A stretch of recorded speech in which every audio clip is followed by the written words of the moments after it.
Assalamualaikum warahmatullahi wabarakatuh. Bertemu lagi di mata pelajaran IPS. Kali ini Bu Anida akan menjelaskan tentang dinamika penduduk Indonesia. Bagaimana ya materi dan ulasannya? Mari disimak. Penduduk dipengaruhi oleh dua aspek. Salah satunya adalah kuantitas dan kualitas. Anak-anakku perlu tahu bahwa Indonesia adalah salah satu negara yang memiliki jumlah penduduk paling tinggi di Asia Tenggara. Seperti itu. Kualitas penduduk juga dipengaruhi oleh tiga hal. Yang pertama adalah jumlah penduduk, kedua persebaran penduduk, ketiga komposisi penduduk. Sedangkan untuk kualitas penduduknya dipengaruhi oleh pendidikan, ekonomi, dan juga kesehatan. Sedangkan dinamika penduduk adalah perubahan jumlah penduduk pada suatu wilayah yang disebabkan oleh tiga faktor, yaitu kelahiran, natalitas, kematian, mortalitas, perpindahan atau migrasi. Perpindahan itu dibagi menjadi dua, yaitu pertama imigrasi, perpindahan dari luar masuk ke dalam, sedangkan emigrasi adalah perpindahan dari dalam ke luar, seperti itu. 269,6 juta jiwa, lumayan banyak ya, di mana jumlah penduduk laki-lakinya 135,34 juta jiwa, lebih banyak dibanding perempuan yang hanya 134,27 juta jiwa. Ini adalah jumlah penduduk di Indonesia ya anak-anakku. Nah, bagaimana ya dengan penduduk suatu negara? Pertama, bahwa penduduk paling tinggi di dunia itu adalah Tiongkok. Berapa Bu jumlahnya? Jumlahnya adalah 1,4 miliar. Yang kedua adalah India, yaitu 1,36 miliar. Yang ketiga adalah Amerika Serikat, 334 juta. Dan yang terakhir, yang nomor 4 adalah Indonesia, 269,6 juta. Jadi apabila kita membandingkan jumlah negara di dunia ini, Indonesia mendapatkan peringkat keempat, atau yang kita sebut juga dengan memiliki jumlah kepadatan penduduk yang sangat tinggi. Seperti itu ya, karena kalian bisa melihat peta Indonesia dibandingkan dengan peta negara lain. Kita termasuk mempunyai wilayah yang lebih kecil, seperti itu. Jumlah penduduk yang besar dapat menjadi sebuah keuntungan bagi Indonesia apabila usianya produktif dan melimpah. Namun, jumlah penduduk yang besar tersebut dapat merugikan bagi bangsa Indonesia jika kualitas penduduknya yang rendah. Maka dari itu, Balinda berharap nih, kalian menjadi salah satu penduduk yang memiliki kualitas ya, agar tidak merugikan bagi negara, seperti itu. Nah, selanjutnya adalah persebaran penduduk. Persebaran penduduk adalah bentuk penyebaran penduduk di suatu wilayah atau negara. Apakah penduduk tersebut merata atau tidak? Persebaran penduduk dikenal juga dengan kepadatan penduduk. Balinda akan menjelaskan lewat peta ya. Bagaimana dengan kepadatan penduduk di Indonesia? Yuk kita lihat peta. Nah, ini adalah gambaran bahwa Indonesia memiliki kepadatan penduduk yang kurang merata. Anak-anakku bisa melihat pada tabel di pojok range warna kepadatan penduduk per kilometer persegi. Warna hijau itu kurang dari 10 juta ya. Terus warna yang paling bawah itu merah itu lebih dari 1.299.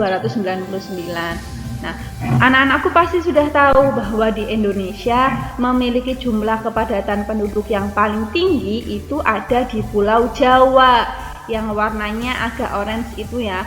Seluruh Pulau Jawa memiliki kepadatan penduduk yang tinggi. Padahal Indonesia itu memiliki luas wilayah yang sangat lebar. Pertanyaannya, kenapa ya Pulau Jawa menjadi tempat kepadatan penduduk tertinggi? Ada yang tahu? Kalau kalian tahu, nanti bisa komentar di kolom komentar atau menjadi kuis Bu Anida untuk hari ini ya. Nah, sedangkan selain itu Bu Anida akan menjelaskan yang lainnya. Ada beberapa pulau di Indonesia, ada Sumatera, Kalimantan, Sulawesi, Papua, Bali, dan lain sebagainya. Namun pada pulau-pulau tersebut warnanya masih mendominasi hijau. Sedangkan hijau itu artinya adalah kepadatan penduduknya itu sangat rendah ya, dibandingkan dengan Jawa yang kepadatan penduduknya itu sangat tinggi. Nah, salah satu hal yang mempengaruhi menjadi faktor kepadatan penduduk di Jawa tinggi itu dikarenakan Jawa adalah salah satu pulau yang sudah didiami oleh oleh pada zaman kerajaan seperti zaman Mataram dan lain sebagainya. Jadi merupakan sebuah wilayah politik seperti itu. Sedangkan wilayah-wilayah lain itu masih menjadi wilayah yang belum dieksplorasi. Namun ada hal lain juga nih yang mengakibatkan Jawa ini padat penduduknya. Nanti kalian cari tahu sendiri ya, gitu.